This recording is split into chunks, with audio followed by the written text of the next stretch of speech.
Hi everyone, welcome back. Today we will be looking at changing mixed fractions to improper fractions.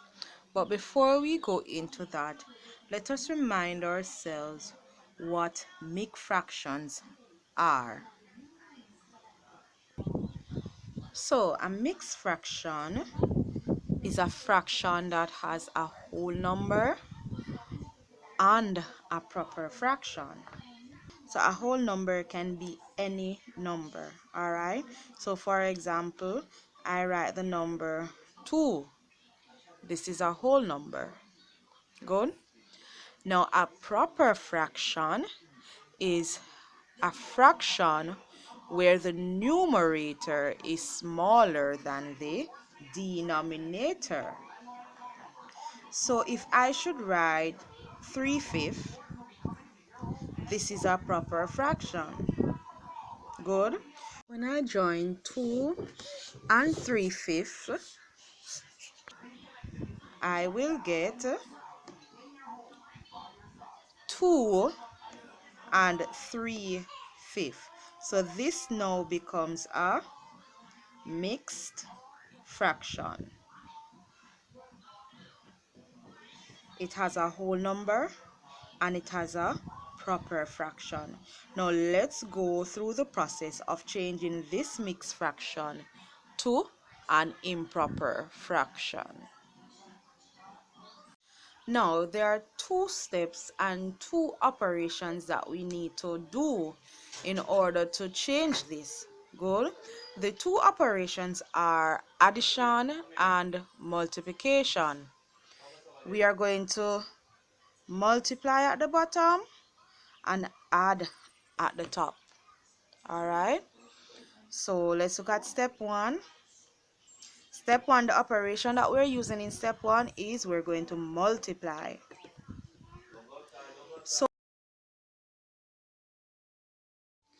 So we're going to multiply in step one. What is it that we multiply? We're going to use our denominator and multiply it with our whole number.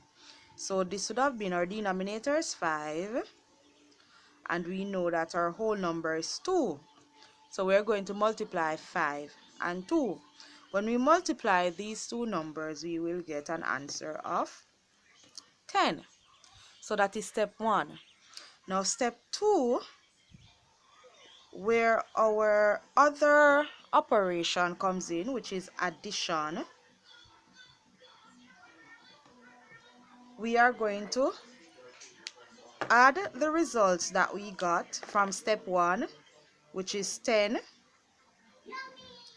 and we are going to add it to our numerator, which is 3. So it becomes 10 plus 3. When we add all of these, when we add this 10 plus 3, we will get 13. So 13 is our final result when we have done both operations, which is multiply and to add.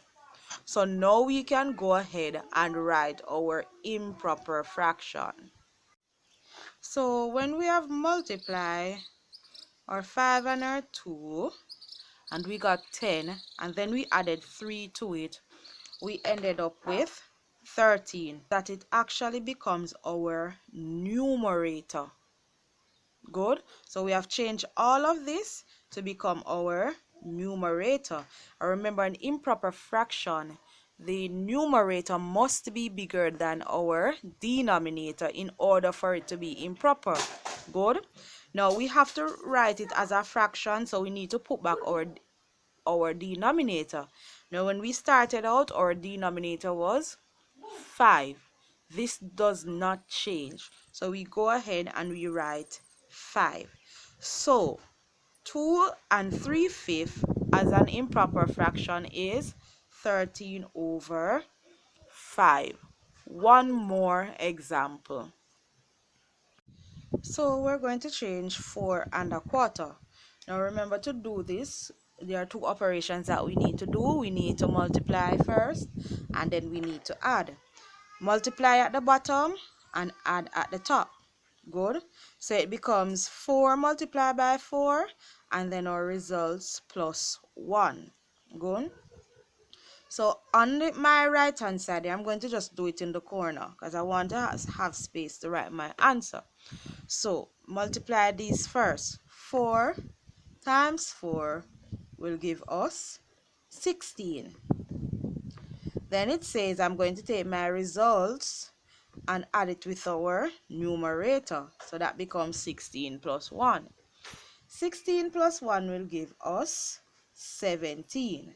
Now the 17 is now our new numerator. So I go ahead and write 17.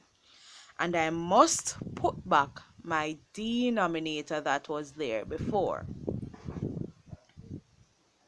So 4¼ is the same as 17 over 4.